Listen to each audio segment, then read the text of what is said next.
Week 3 of testimony in the trial of Sean Diddy Combs, Capricorn Clark took the stand today, and at times, she was emotional. She worked for Sean Combs, first as an assistant, she testified, telling jurors her hours were 9 a.m. to 4 a.m., and that during this time, she developed alopecia. Sean was very violent. I started working for Sean as his assistant, and some days, I just didn't want to show up to work, but he would call me on the phone and he threatened me to come in, and it was so stressful that I just didn't know what to do. Eventually it got so bad that I started actually losing my hair. My hair started falling out because being around Sean, I didn't know where he would do. At the start of her employment, Clark says Combs threatened to kill her after learning she previously worked for his rival, Suge-Knight. So, I previously used to work for Suge-Knight before I started working for Sean. And when Sean found out that I used to work for Suge-Knight, he went crazy. He started getting violent and yelling and screaming at me. He actually pulled a gun out on me and asked me, was I still working for Suge? And he pointed the gun at my head and said, what information was I telling him? And I tried to tell him, show him, I'm not working for Suge anymore. And he just got more and more crazy. And then eventually I tried to run out of there, but then he tripped me. And after he tripped me, he actually launched a bottle of baby oil at me, and it just missed me. And then I was able to escape that day. Capricorn Clark, huh? Yeah, Clark used to work for me. And then she ended up quitting and going over there to work for Puffy. I told her don't go over there. I told her that he was unstable. And she was going to be trying to come back. And once you go work for that man, ain't no coming back here. That's exactly what I told the bitch. Clark also testified Combs had an issue with rapper 50 Cent, and after seeing him said something about how he liked guns. Ain't nobody worried about no Puffy. Man, that dude's a snowflake. He wouldn't hurt a fly. He wouldn't bust a grape in a fruit fight. Talking about guns. Yeah, alright. Clark described having to undergo a lie detector test over the course of 5 days because she says jewelry on loan to Combs went missing. The man running the test told her, allegedly, if she failed, I'll throw you in the East River. Of course that bitch had to take the lie detector test, but that's all she do is lie. You know what I'm saying? See, here we go again. You know what I'm saying? Be these false witnesses out here trying to make me look like the bad guy. Cause you know the system trying to set me up because I went against the odds, yo. You know what I'm saying, daddy? You know what I mean? They just mad because I was a black man and they know they wouldn't have sold as much liquor as they did without me. And I had for a bigger piece of the pie and they got mad. You know what I'm saying? They ain't even grow my agave for my de Leon that year. So I had to take them to court. And that's what this is really about. You know what I'm saying, daddy? Clark detailed the time at Combs' home in 2010, where Combs, she said, called Cassie Ventura into the room and asked her to, quote, sit down, stand up, turn around, turn the other way, walk over there, grab that, hand me that, walk back, turn around, go back in the other room. Ventura did it, she testified, and Combs said to Clark and 2 other women present, did you see that? You expletives won't do that. That's why you don't have a man. Yeah, I bit it. You know what I'm saying? I called Cassie in there and told her to walk straight, walk left, walk right, get this, get that. You know what I'm saying? I had to, because I had to show her how a man's supposed to treat a woman and how a woman's supposed to listen to a man. You know what I mean? Because she don't want to listen to nobody. And that's just what it is. That ain't illegal. So I had to sit in that courtroom silently, you know what I mean, with all those clowns in this big old circus that's going on, of them trying to take me down. You know what I'm saying? You can hate me now, but I won't stop now. Yeah. Like I said before, I'ma be out and I'm gonna be back on top. You know what I'm saying? I'm gonna make all these haters eat their words. And that's just what it is. You know what I'm saying, Daddy? Clark also told the jury about an incident that allegedly took place in 2006 where Combs was pushing her at his Miami home. She says she stopped working for him. That was a boundary for her, him having pushed her. But she eventually returned to work for him. There was this one incident where Sean actually pushed me.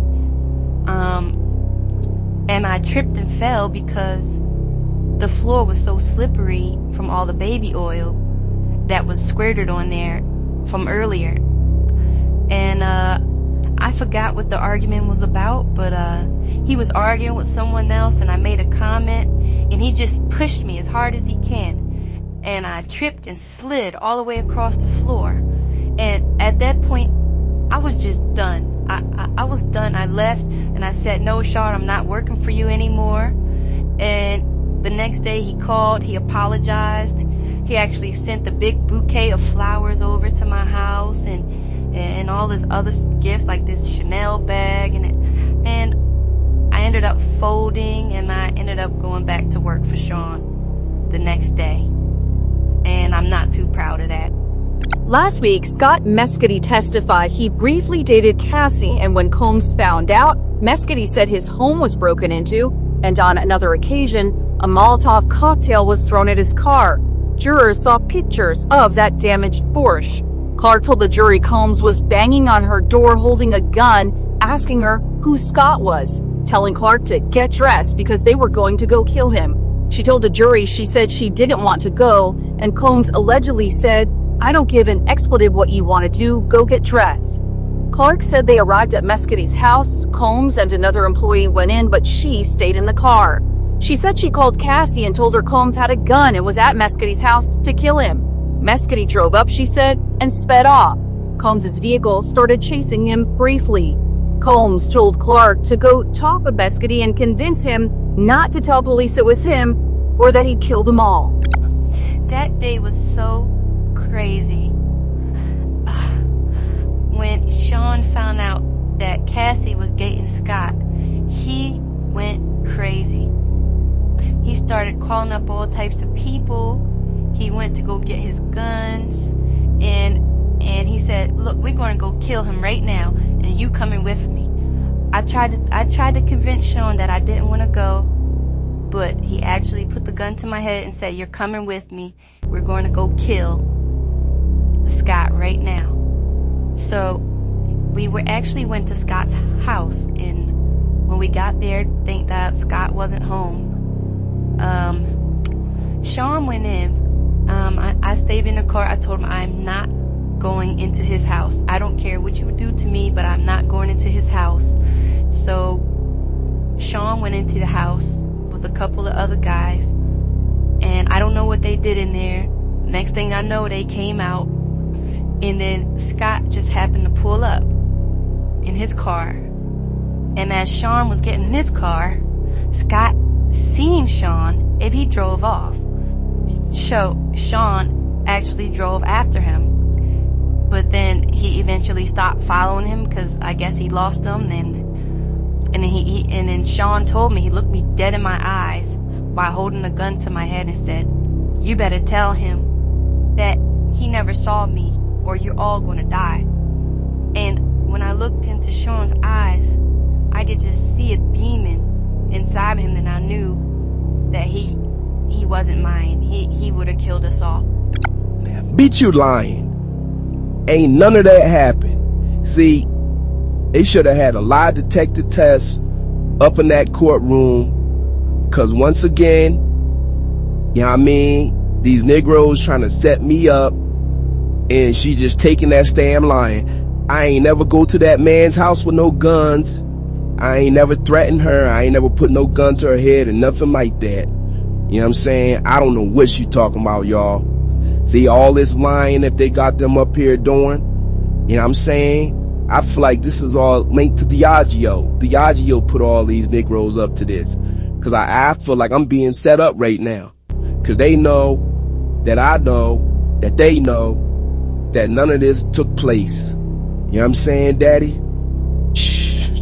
Only thing that probably was true, you know what I'm saying, is all the baby oil stuff. You know what I mean? I love my baby oil. Ain't nothing illegal about that. You know what I'm saying? Woo! Later that same day at his home, she says Combs repeatedly kicked Ventura and that none of his staff intervened. Clark, who cried at times, says she called Ventura's mother and told her Combs was beating the expletives out of your daughter. I'm in over my head. Please help her. I can't call police, but you can. She says Cassie's mother told her, I'll handle it. So one time I walked into the office and Sean was beating the crap out of Cassie. And it was so bad that I got scared and I ended up calling Cassie's mom. And she said she would handle it and she would call the police, but nothing came about. It just was another normal day of Sean beating Cassie. And of course, as Cassie was getting beat, she was talking back to Sean at the same time and trying to get little swings in, but nothing came about. Only thing that happened was, Cassie got bruised up and she put her makeup on as usual to cover it up, and nothing ever happened. Everything just went on as usual. Like she wasn't talking back and kicking my ass too. You know what I'm saying? Like I said before, that toxicity went both ways. She was toxic and I was toxic. We both was whooping each other's behinds. You know what I'm saying? It was just like another reenactment of Ike and Tina Turner when they was in the back of that limo. And that's just what it is. You know what I mean? She left with a couple bumps and bruises, and sometimes I had a couple bumps and bruises. You know what I'm saying? And that's just what it was. It was a toxic relationship. You know what I'm saying? I admit that I went through some dark times with Cassie, but we held each other down when we was with each other. Now it's just all, you know what I'm saying, a big circus and a big clown show. And Biagio trying to get back at me, and Cassie's husband trying to get up at me because he need money, because he broke. And that's just what this about. It's a bum, yeah, I mean, convincing Kathy to come after me, and Biagio was behind it all. That's why they all coming after me. You know what I'm saying, Daddy? And that's just what it is. Clark said when asked by arson investigators about Mescady's car, she testified she didn't know anything about that incident. Clark says she was terminated in 2012 and reached a settlement with Combs for wrongful termination. In 2016, she said she went back to work as creative director for Ventura until 2018. In April 2024, she says she met with Combs' attorneys, telling them she wanted her life back and described what it would look like if she worked as Combs' chief of staff. On cross-examination, the defense brought that meeting up, noting Clark said, "You didn't think Miss Ventura was good for Mr. Combs?" "Correct," she told the jury. "Why?" she was asked. She replied, "They were toxic as a couple." The defense also pulled up texts Clark sent Combs in 2021, talking about having a crush on him before she started working for him and reminiscing about times they hung out with another mutual friend. Then let me ask y'all something. What evidence do they got? You know what I'm saying? What? Me and Cassie toxic relationship? You know what I'm saying? Us being two freaks, loving our freak offs, using our baby oil, you know what I'm saying? And calling up escorts or whatever they trying to say, you know what I'm saying? None of that being illegal. Everything that we did was consensual. Yeah, I mean, of course, like I said, we went through our dark times, but I'm gonna keep it here. I'm gonna say, like I always say, I ain't never trafficked no one, and I ain't never racketeered anything. I'm gonna maintain my innocence, and I'm gonna be out of here soon, and right back on top, cause I ain't do anything. You know what I'm saying? All I did was squirt a little bit of baby oil, smack a little bit of asses. You know what I'm saying? You know, did a little bit of partying, maybe did a little bit of drugs here and there, and that's just what it is. You know You know what I'm saying? Just like every other entertainment. And I'm saying, so this is all bogus. Like I said, it's a bunch of clowns. And this is just one big circus. And at the end of it all, I'm going to maintain my innocence. And that's just what it is. This Pixar Diddy. You know what I'm saying? And I'm up out of here, daddy. And it is what it is. Yeah. Take that. Woo!